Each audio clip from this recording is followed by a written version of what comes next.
कौन सा इक्विलिब्रियम है?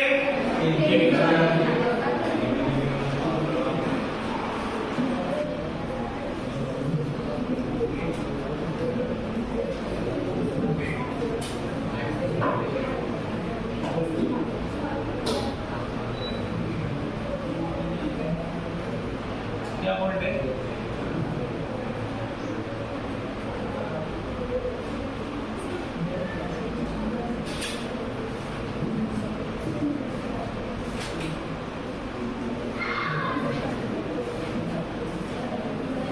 तो अभी हम लोग आते हैं केमिकल इक्विलिब्रियम पे। तो केमिकल इक्विलिब्रियम का किसमें होता है? That is equilibrium in chemical reaction.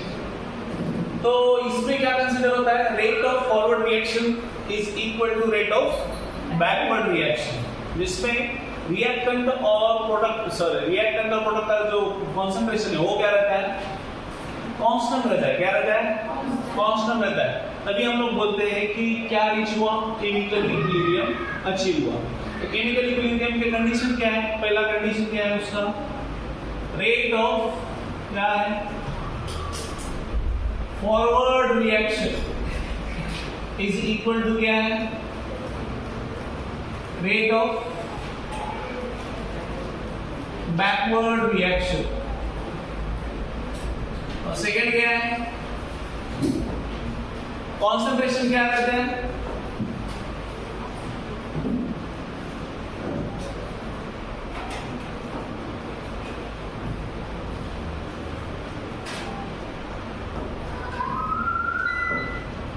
Constant. हम लोग इसको दूसरी भाषा में बोल सकते हैं कांस्टेंट कंपोजिशन। क्या बोलते हैं? Constant composition.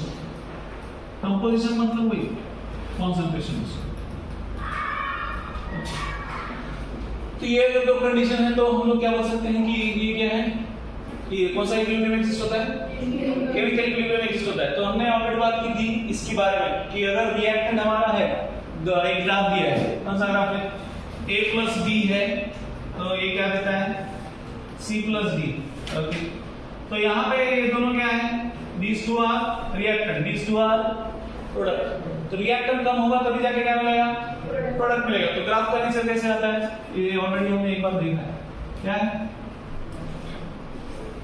यस, यहां से किसका स्टार्ट होगा? ये C प्लस D, ठीक है, दोनों का बोलते हैं। और यहाँ पे ये किसका रहेगा? This is A plus B। अब ये क्या है? This is concentration versus time. तो ये ग्राफ कितने को लोगों को समझता है? कितने लोगों को समझता है? समझता है नहीं? नहीं समझता? ऐसा पिला का थोड़ा सा देना है क्या करूं? अरे ये देखो, ग्राफ कहां से शुरू होता है रे? 0।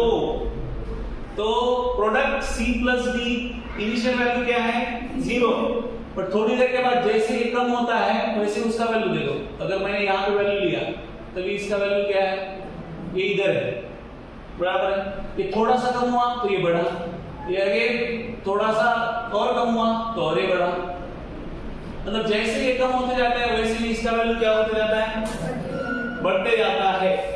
ओके, तो ये कम ही नहीं होगा तो ये बढ़ेगा कैसे? ठीक है ना? तो रिएक्टेंट ऑलवेज किस में रहेंगे? It will be decreasing. ये रिएक्टेंट क्या रहेंगे? उसका कॉन्सेंट्रेशन क्या रहेगा? इंक्रीजिंग स्टेट में रहेगा क्या? कॉन्सेंट्रेशन ऑलवेज डिक्रीजिंग सेंस में। प्रोडक्ट का किस में, कौन से इसमें रहेगा?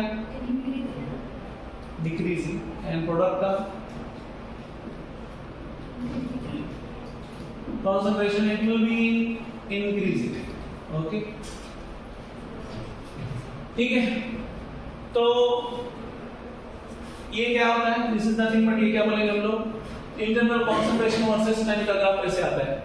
ओके, और कुछ देर के बाद इसका डिक्रीज होना और इसका इंक्रीज होना भी बंद हो जाता है।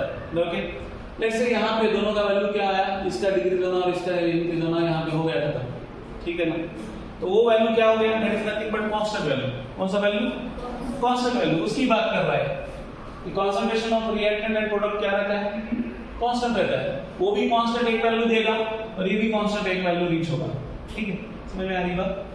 और rate of forward reaction back reaction क्या है उस टाइम पे इक्वल है, तो उसको हम लोग क्या बोलेंगे, देन वी से कि system is in chemical equilibrium. समझ में आती है बात?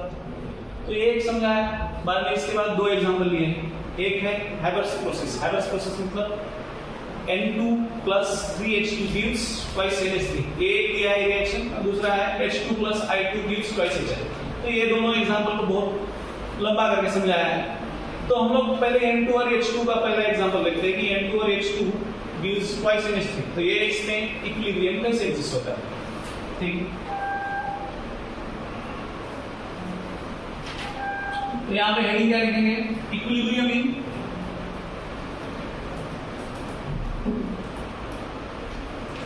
उस प्रोसेस का नाम बताना, हैबर्स प्रोसेस ही है ना, तुम लोगों को ढूंढने में अभी हैबर्स प्रोसेस है ना, हैबर्स प्रोसेस। तो क्या है रिएक्शन, क्या होता है हमको पता है, N2 plus 3H2 gives what, twice NH3। तो ये एक दिया है, तो इसका इंटरनल ग्राफ क्या निकल रहा है, देखो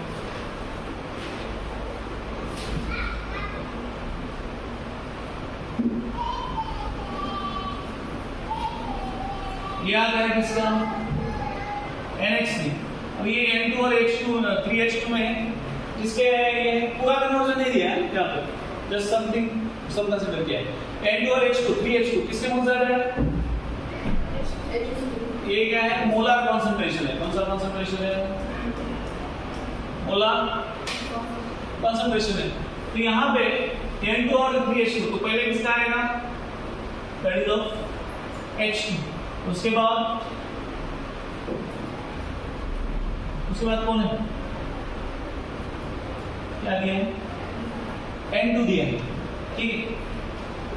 तो ए इंटरवल में दिखा है कि मोलर कॉन्सेंट्रेशन ऐसे रहेगा तो इसका बढ़ता है और H2 का जाता है, और ये ऐसा है, ठीक है ना। तो इंटरवल ग्राफ ऐसे दिखा है। अभी बाद में बात क्या की उन्होंने बात की है कि H2 को क्या करो, H2 को रिप्लेस करो किससे, D2 से। D2 क्या है, what is D2? D2 deuterium है, D2 इज ड्यूटेरियम मतलब 1H2, उसको हम लोग क्या बोलते हैं, ड्यूटेरियम, ठीक है ना। तो ये अगर ऐसा रहेगा तो उसको हम लोग D दिखाते हैं, D मतलब ड्यूटेरियम। अगर ऐसा रहेगा 1H3 रहेगा तो उसको हम लोग दिखाते हैं T मतलब ट्रिटियम, ठीक है। तो ड्यूटेरियम क्या है, हाइड्रोजन का क्या है, it is isotope of hydrogen. तो इसको इससे रिप्लेस किया तो व्हाट दे फाइंड, कुछ नया नहीं मिला उनको सिर्फ H2 की जगह D2 और NH3 की जगह क्या मिला,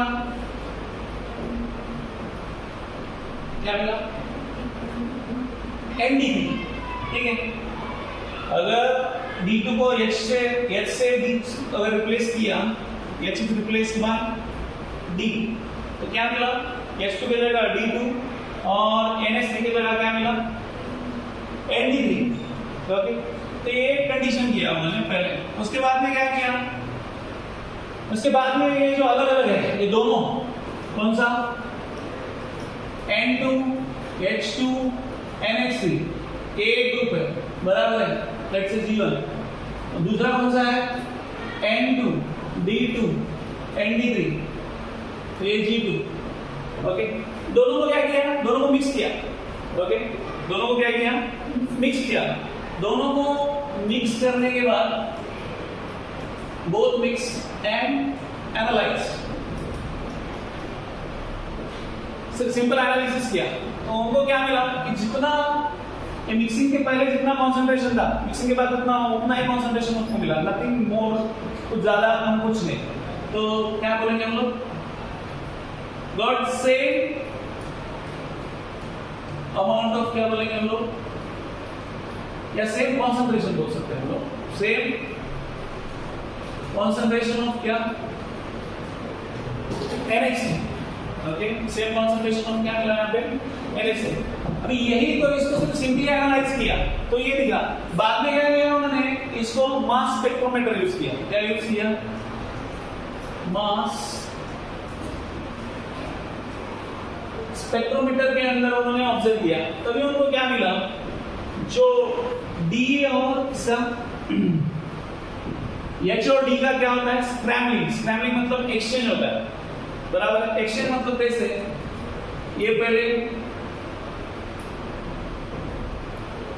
हमारे पास क्या है, NH3 है ना, तो पहले NH3 था, तो बाद में क्या हुआ, उसको क्या करता है, NH2D, मतलब एक H को क्या किया, एक D ने रिप्लेस किया, देन अगेन NH2D2, लास्ट में ND3, ओके। और उसके बाद में H2 का क्या हुआ, H2 था, ये ऐसे हो गया, H2 का क्या हुआ, HD, बराबर। उसके बाद D2 ना डायरेक्ट, उसके बाद क्या मिला, D। तो फिर ये सब किया, तो लास्ट में ऑब्जर्वेशन क्या था इसका, what is the conclusion, conclusion क्या था, तो वो बोलता है कि ये जो स्क्रैम्बलिंग है, स्क्रैम्बलिंग मतलब H की जगह D आना, ओके, H की जगह D आना, ये कभी पॉसिबल है जब भी रिवर्स और फॉरवर्ड रिएक्शन क्या है, कंटिन्यूअस है। रिवर्स और फॉरवर्ड रिएक्शन क्या है, कंटिन्यूअस है, तभी ये पॉसिबल है। अगर आप बोलेंगे कि इक्विलिब्रियम पे क्या हो गया, कि रिएक्शन स्टॉप हो गया, तो ये एक्सचेंज हो पाएगा क्या, इज इट पॉसिबल, हो पाएगा क्या, नहीं। सो इसलिए वो क्या बोलता है कि equilibrium it does not mean reaction is stop. समझ में आ रही बात, equilibrium it does not mean reaction is stop, but reactions are continuous both in both direction, either that is forward as well as in backward direction। ये बात समझ में आती है क्या, तो फिर ये कंक्लूड किया हमने, क्या कंक्लूड किया इसका, इक्विलिब्रियम क्या है, इक्विलिब्रियम मींस वही forward reaction is equal to backward reaction, मतलब रिएक्शन, दोनों रिएक्शंस क्या है, कंटिन्यूअस है, दोनों के रेट क्या है, इक्वल है। Equilibrium means forward and backward reactions are continuous and equal.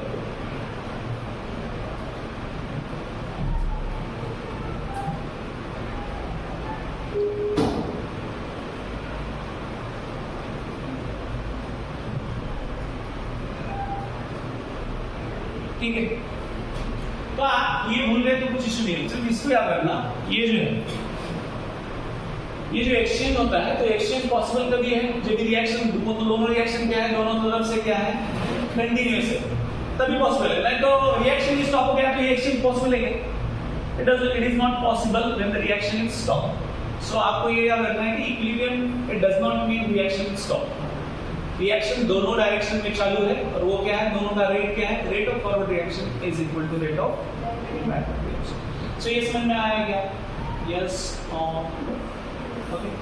यहाँ कुछ नहीं है, ये है, ये ग्राफ है, बाकी क्या है, N2 और H2 का एक्सचेंज हुआ, तो दोनों का एक्सचेंज कैसे होता है, that is through continuous process. Continuous process मतलब that is backward as well as forward reaction. समझ में आया क्या, तो इतना ही समझा है, बाकी कुछ है नहीं इसमें, ठीक है। नेक्स्ट क्या है, सिमिलरली उन्होंने दूसरा एग्जांपल लिया है, किसका है, H2 plus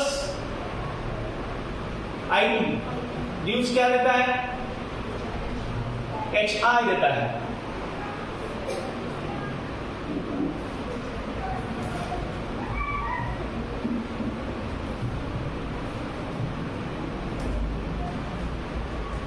H2 plus I2 gives twice HI। तो इसका भी ग्राफ निकालेंगे, क्या ग्राफ आता है देखो। तो यहाँ पर उन्होंने क्या किया है कि दो अलग अलग इक्विलिब्रियम दिखाया है, एक पर्टिकुलर वैल्यू को अगेन इक्विलिब्रियम कैसे दूसरे स्टेट को मिलता है, मतलब दूसरे वैल्यू को कैसे मिलता है।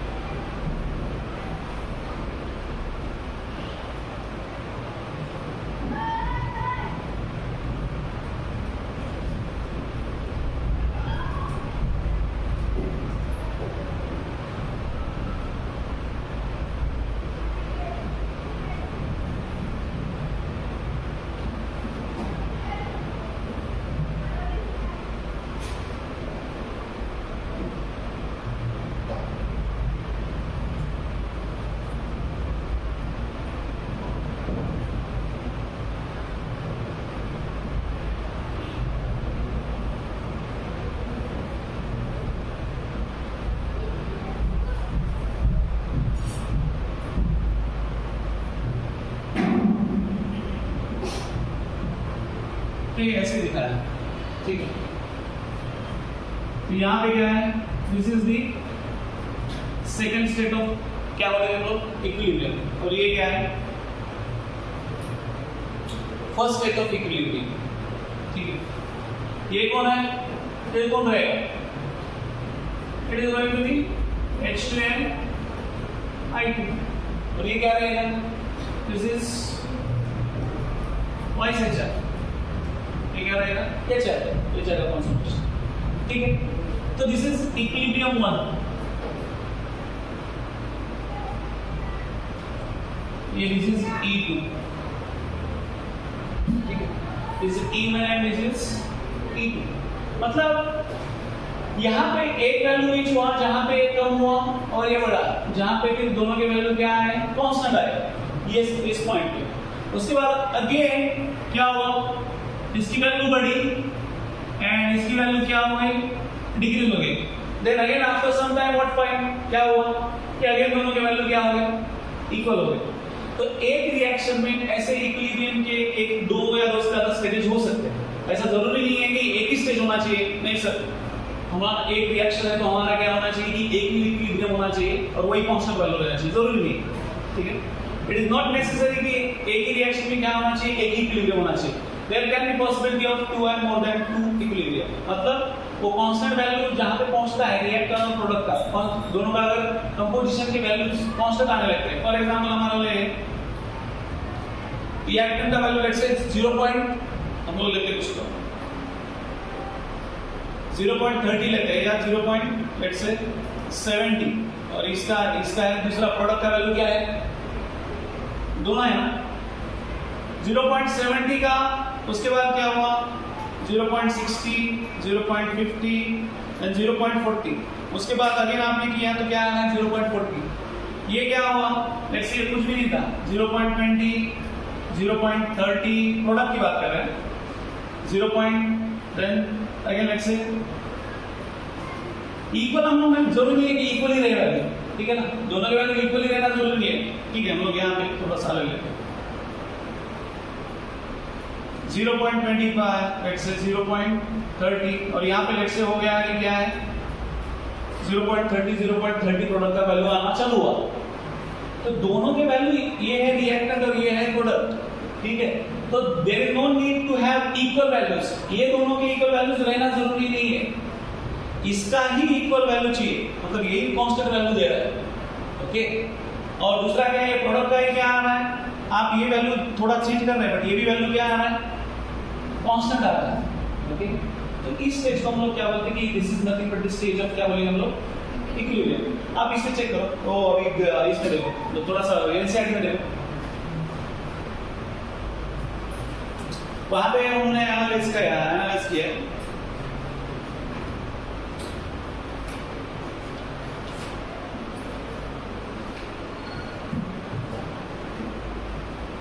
क्या देखो, इक्विलिब्रियम कॉन्सेंट्रेशन, ये टेबल 7.2,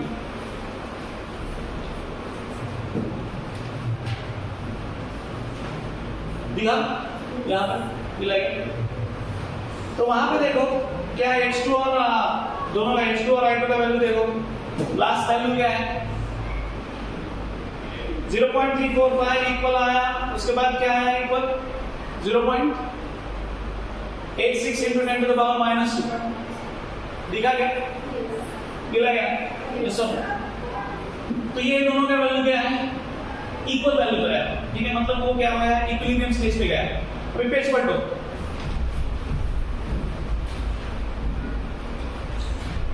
ये 7.3 में यहाँ पे देखो, ये वैल्यूज, सी दिस वैल्यूज। तो वहां पे देखो क्या है, इक्विलिब्रियम एक्सपेरिमेंट नंबर 1, 2, 3, 4 उन्होंने वैल्यूज दिए।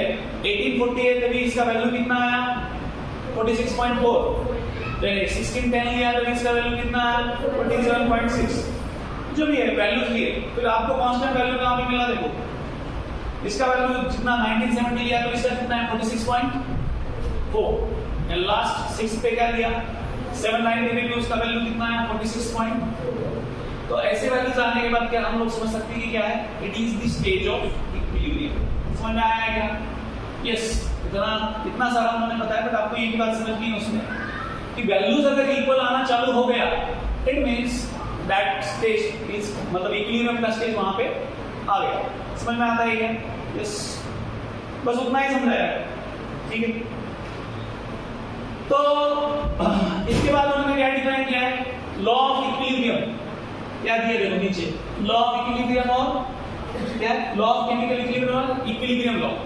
तो ये इक्विलिब्रियम लॉ हमने ऑलरेडी देखा है। क्या है इसके इस टर्म्स में हम लोग क्या लिख सकते हैं? देखो बोलो, केसी हम लोग क्या लिख सकते हैं? क्या कांस्टेंट के क्या लिख सकते हैं हम लोग? केसी इज नथिंग बट क्या है?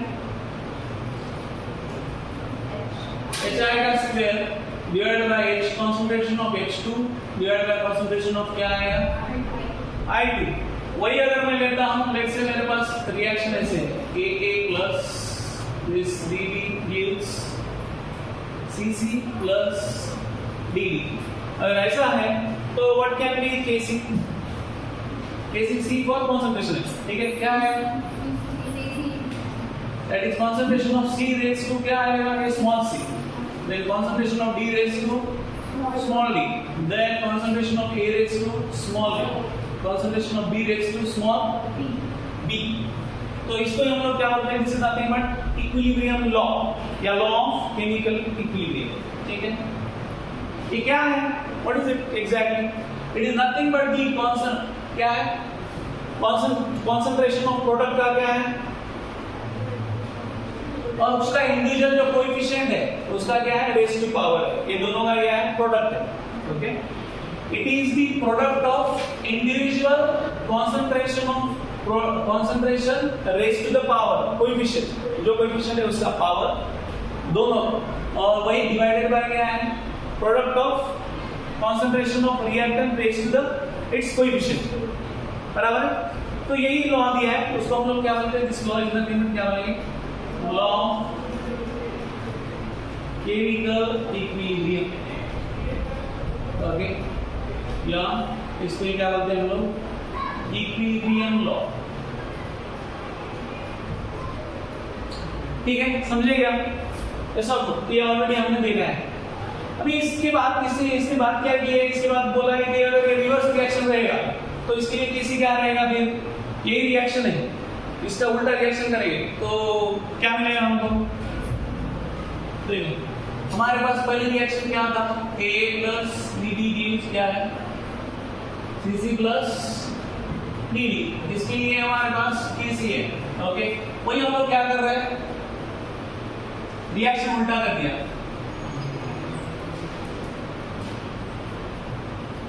A प्लस इसमें क्या होता है? फिर इसका कांस्टेंट जो है यहाँ पे हमारा क्या है? Constant this is Kc, equilibrium constant क्या है? Kc। तो नया जो इक्विलिब्रियम कांस्टेंट है that is K dash is nothing but 1 by Kc। 1 by Kc है, इसको हम लोग बोलेंगे it is the inverse of previous जो आपका क्या है? इक्विलिब्रियम कांस्टेंट है, उसका क्या रहेगा? इनवर्स। तो इसको हम लोग क्या लिख सकते हैं? Kc raise to -1। समझता है क्या ये? यस। तो ये वो मतलब सेकंड रूल हम लोग बोल सकते हैं इक्विलिब्रियम में। और थर्ड क्या है? इसमें अगर लेट्स से आपका तो इसमें यहाँ पे क्या कर दिया आपने? n जोड़ दिया। तो n जोड़ दिया मतलब ऐसे n A plus n BB gives what? n CC plus n DD। तो ये यहाँ पे K डबल डैश C क्या आता है? This is Kc to power n। ये आता है Kc टू पावर n। ये बात समझ में आती है क्या? कि नहीं? ये समझा है? समझोगे? ये समझे क्या कि नहीं? ये समझा? देखो हमारे पास क्या है? H2 प्लस I2 गिव्स क्या है? क्या है? 2HI। तो हम लोग इसको क्या करेंगे? 2 से डिवाइड करेंगे। 2 से डिवाइड करने के बाद क्या होता है? Half H2 plus half I2 gives what? क्या है? HI। तो यहाँ पे तो हाफ क्या हो गया, कैंसिल हो गया ना। तो इसका केसी क्या आता है फिर, what is the KC, a dash is nothing but जो भी केसी है उसका पावर कितना आएगा, उसका पावर कितना आएगा, समझ में आ रहा है। जो भी कोएफिशिएंट है उसका क्या हो गया, वो केसी टू द पावर हो जाएगा। ठीक है, समझ में आ गई बात। और तो ये तीन चीजें हमने देखी। पहले केसी, नॉर्मल केसी हमको पता है, नॉर्मल केसी ऐसे लिखते हैं, ये सबको पता है। उसके बाद हमें क्या रहेगा कि अगर हम लोग रिएक्शन रिवर्स करते हैं तो क्या होगा है, जो नया केसी आने वाला है वो क्या है, it is inverse, reverse reaction का वो क्या है, इनवर्स। और उसके बाद अगर उसका कोएफिशिएंट अगर आता है, जो भी कोएफिशिएंट है उसके अगर वो रहता है कुछ, तो वो जो नया केसी आने वाला है it is nothing but KC to the power जो भी कोएफिशिएंट है। ठीक है, इट में बी हाफ या इट में भी जो भी रहेगा। समझ में आ रही बात, ये सब। तो ये हो गया क्या, इसको हम लोग क्या बोलेंगे, ये ऐसे बेसिस पे आपको क्या प्रॉब्लम पूछे ऑलरेडी। ठीक है ना, कि केसी हम लोग को कैसे लिखना है, एंड रिएक्शन अगर रिवर्स किया तो केसी क्या आएगा, क्या ऐसा किया तो केसी क्या आएगा। ठीक है, समझेगा यहाँ तक। यस, नेक्स्ट क्या है,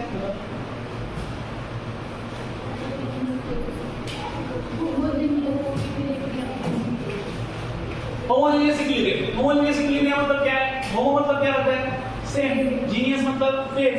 तो जहां पे फेज सेम है, मतलब फिजिकल स्टेट सेम है रिएक्टेंट और प्रोडक्ट का, और वहां पे अगर इक्विलिब्रियम एग्जिस्ट होता है तो उसको हम लोग क्या बोलते हैं, that is called as homogeneous equilibrium. तो जनरली ये किसमें एग्जिस्ट होता है, गैसेस में। किसमें एग्जिस्ट होता है, गैसेस में।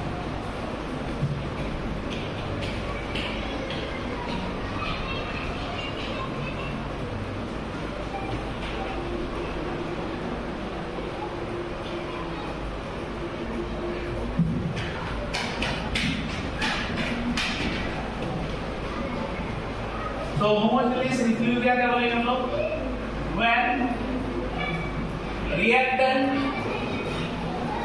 एंड प्रोडक्ट इन दोनों क्या are in same phase, in bracket physical state. अगर सेम फिजिकल स्टेट में रहते हैं तो उसको हम लोग क्या बोलेंगे, that is called as homogeneous equilibrium. For example हमारे पास क्या है,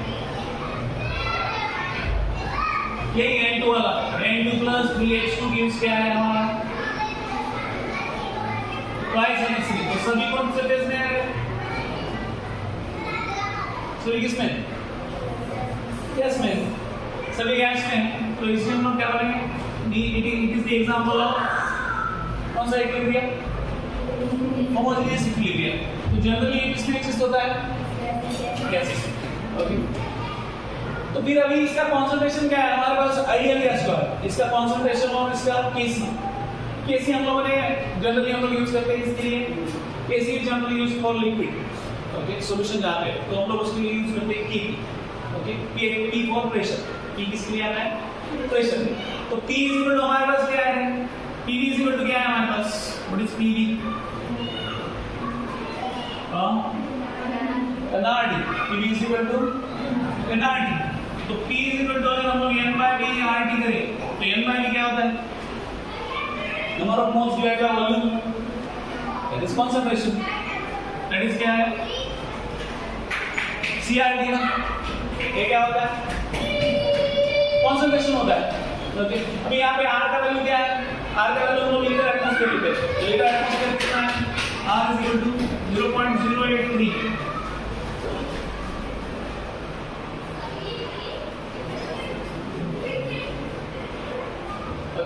तो बोले सर वहां पे बार दिया है, बार और एटमॉस्फेयर सेम रहते हैं, बार और एटमॉस्फेयर का वैल्यू क्या रहता है, सेम। तो आप लीटर पर बार, लीटर बार या लीटर एटमॉस्फेयर पर मोल करके लो, ये आता है। अभी आगे हमको देखना क्या है, ये आ गया P इज इक्वल टू क्या है, CRT, ये हमको पता है। अभी देखिए नेक्स्ट क्या है हमारे पास, एक जो हमारा रिएक्शन के लिए देखना है, H2 प्लस I2 गिव्स क्या दे रहा है, ट्वाइस अच्छा दे रहा है। ओके, तो इसके लिए हम लोग केसी क्या लिख सकते हैं, व्हाट इज केसी, केसी क्या लिख सकते हैं, HI का square divided bye concentration of H2 और concentration of I2. ओके, ये हो गया PC, ये दोनों क्या है? गैस है ना, बराबर। भी इसके टर्म्स में क्या लिख सकते हैं हम लोग कॉन्सेंट्रेशन के टर्म्स में? pH2 इज इक्वल टू क्या आ गया? प्रेशर किसका है? H2, दैट इज कॉन्सेंट्रेशन क्या है? H2 RT ना, ऐसे लिख सकते हैं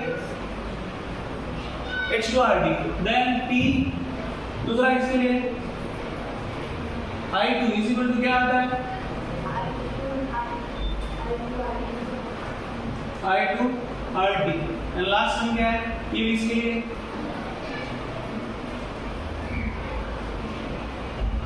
क्या है? वो concentration of HI RT।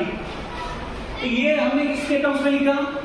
Pressure के टर्म्स में लिखा। तभी हम लोग क्या लिखते हैं? केसी की जगह क्या यूज करते हैं? केपी। तो केपी क्या है फिर इसका? चंदू इसका केपी क्या है? कॉन्सेंट्रेशन रखो pH2, मतलब यहाँ पे क्या आएगा? सॉरी, यहाँ पे क्या आएगा? PHI क्या है? स्क्वायर है ना, तो ये क्या होगा? HI स्क्वायर और RT का भी क्या आएगा? दोनों का स्क्वायर डिवाइडेड बाय pH2 क्या है? वो तो उसका स्क्वायर वगैरह कुछ नहीं है, नहीं है, तो ये क्या है? H2 RT, और उसके बाद ये I2 RT। तो क्या आ गया फाइनल बताओ? Kp is equal to HI square RT का whole square divided by H2 I2, और यहाँ पे भी क्या है? RT का होल स्क्वायर। सो ये वैल्यू किसका है? Kp is equal to क्या है? It is the value of Kc। तो इस केस में क्या है हमारे पास? Kp is equal to Kc है। बोले सर हर केस में रहता है?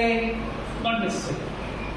अब N2H2 और उसके बाद इसका ये एग्जाम्पल फर्स्ट हुआ, ठीक है, H2 का हुआ। अभी हम लोग इसका निकालते हैं, इसका निकालेंगे तो देखो बोला क्या आता है? सेकेंड N2 प्लस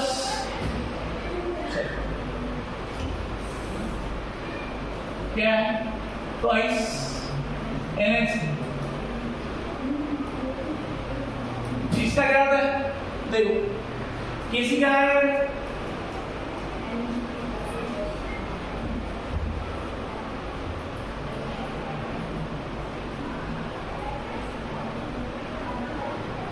H2 का क्या आएगा?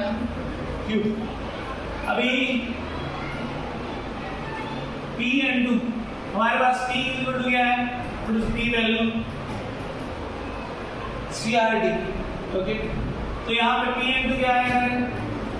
That is N2 RT, PH2 H2 RT। Q बाद में करेंगे, जो कोएफिशिएंट है उसका तो Q हम लोग बाद में करेंगे उसमें। देन P क्या है हमारे पास? NH3, वो क्या आता है? कॉन्सेंट्रेशन ऑफ NH3 का, देन RT। तो इसको लिखेंगे तो Kp क्या आएगा फिर? What is Kp? Kp is equal to ये NH3 का क्या होता है? और यहाँ पे RT का स्क्वायर, यहाँ पे N2 RT, और उसके बाद H2 का क्यूब और RT का क्या? सॉरी, यहाँ पे स्क्वायर है, ये RT का स्क्वायर और यहाँ पे RT का क्या है? क्यूब। तो क्या मिला हमको? NH3, concentration of NH3। भाई यहाँ पे कितने हैं देखो बोला, ये RT का कितना हो जाएगा? 4th पावर हो जाएगा। तो RT रेज़ टू कितना आएगा -2 RT रेज़ टू -2 और ये क्या है N2 H2 का क्यूब। सो हम लोग क्या लिख सकते हैं इसको KC RT रेज़ टू -2। फिर इस पे से जनरल फॉर्मूला निकाला है। जनरल फॉर्मूला क्या आता है फिर? What is general formula? -2 कभी आता है 2 - 4। इसके नंबर ऑफ आपको नंबर ऑफ मोड्स पता है ना? क्या है? H2 है और यहाँ पे कितने हैं? -4। कितना आता है? -2। तो इन जनरल फॉर्मूला हमको क्या लगता है KP और KC के रिलेशन में? KP = KC RT raise to RT the power delta N।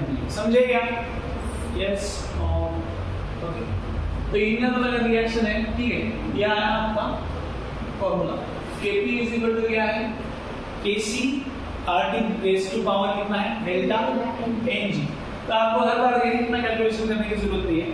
What you have to remember, KP दिया है, KC दिया है, RT और डेल्टा Ng क्या दिया है? देखो डेल्टा Ng पता है। Delta Ng what is delta Ng? Number of moles of product minus number of moles of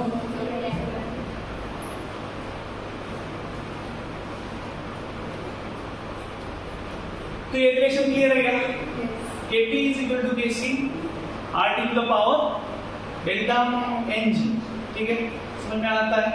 next क्या है बताओ?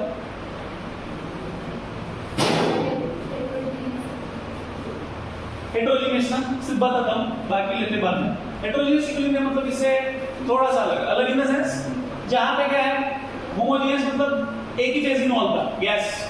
हेटेरोजेनियस मतलब एक से ज्यादा फेज इन्वॉल्व है। ओके, उसको हम लोग क्या बोलेंगे? That is called as heterogeneous equilibrium. उसमें कुछ है नहीं ज्यादा।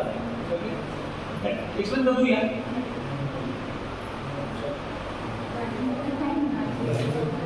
बोल देता हूँ चलो सुनो। अरे तुम लोग का क्या समझेगा? तुम लोग को भी बोल दे। चलो 2 मिनट का काम है। अरे फ्लो में आते हैं तो ऐसे फटाफट बोल सकते हैं। देखो इसको देखो जरा सा, क्या नाम उसका? सोलन के देखो कितना बोल रही है सर, आगे बढ़ाते जाओ। देखो उसको थोड़ा सा। तो वो बोल रही है सर हम भारत का भविष्य है, हमको आगे बढ़ाओ।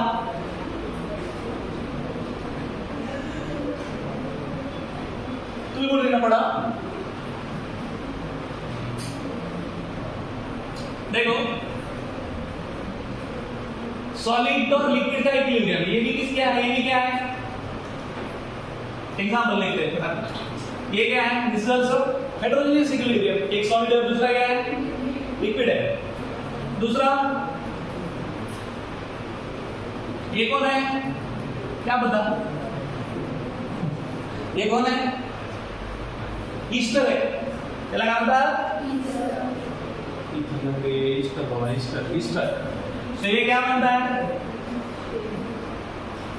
ये है एक्वस। एक्वस प्लस C2H5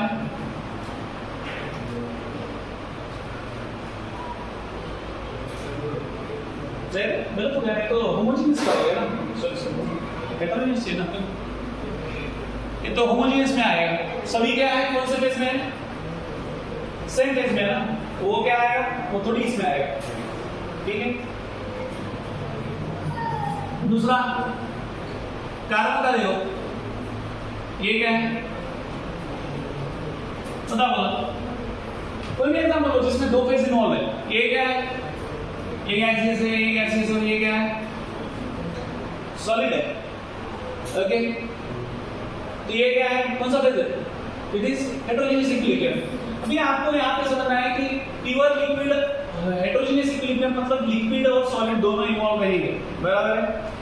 तो इसमें जो प्योर लिक्विड और जो सॉलिड है उसका कॉन्सेंट्रेशन हम लोग क्या लेते हैं? कांस्टेंट। कांस्टेंट मतलब एक। इसका क्या लिख सकते हैं हम लोग? क्या हो गया? What happened? हम लोग को मारना पड़ता है।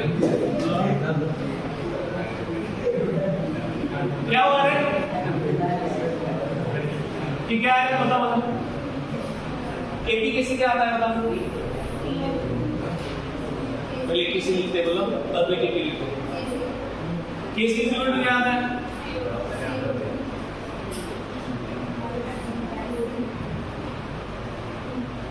बराबर। तो ये जो कॉन्सेंट्रेशन ऑफ सी है वो क्या करते हैं निगलेक्ट करते हैं that is considered as constant constant मतलब कितना यूनिट है 1 तो केसी इक्वल टू क्या आता है देखिए CO2 एंड O2 आप केपी के लिए लिख सकते हैं आप केसी केपी के लिए किसके केसी के लिए डायरेक्ट लिख सकते हैं केपी के लिए लिखना है तो फिर आपको क्या कंसीडर करना पड़ेगा क्या कंसीडर करना पड़ेगा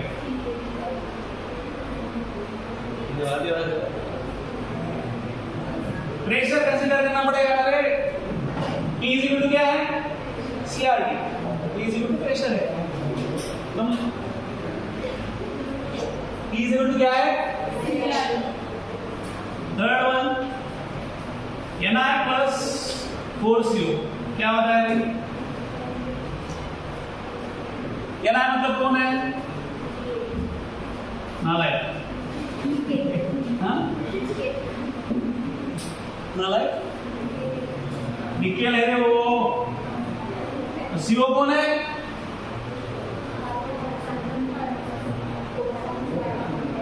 कोबाल्ट है क्या वो अरे मोनोऑक्साइड है रे कार्बन वो थोड़ी दो मेटल कैसे बॉन्ड बनाएंगे दो मेटल बॉन्ड बनाएंगे क्या तो बनाते नहीं बस ठीक है मोटा काटूंगा C आणि O गैरे CO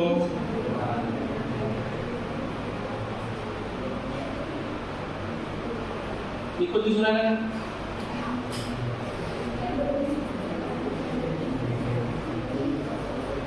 एनआईटी से मोटर दूसरा है देखो ठीक है एनआईटी का स्टेट कौन सा है पश्चिम बंगाल एनआईटी का स्टेट कौन सा है सॉलिड ठीक है सॉलिड रेन निकेल कौन सा होता है तू नका काय नंतर सांगी माणसा काय आहे आपल्याला ठीक है तो यहाँ पे क्या है जो सॉलिड का कंसंट्रेशन है हम लोग क्या कंसीडर करते हैं that is equal to 1 that is equal to तो इसको हम लोग क्या बोलते हैं that is known as heterogeneous equilibrium तो और आगे है पॉइंट बढ़वा दिया है हम लोग नहीं लेंगे वो पहाड़ी तो ऐसा लिखेंगे जैसे मतलब पहाड़ टूट गया उसके सिर पे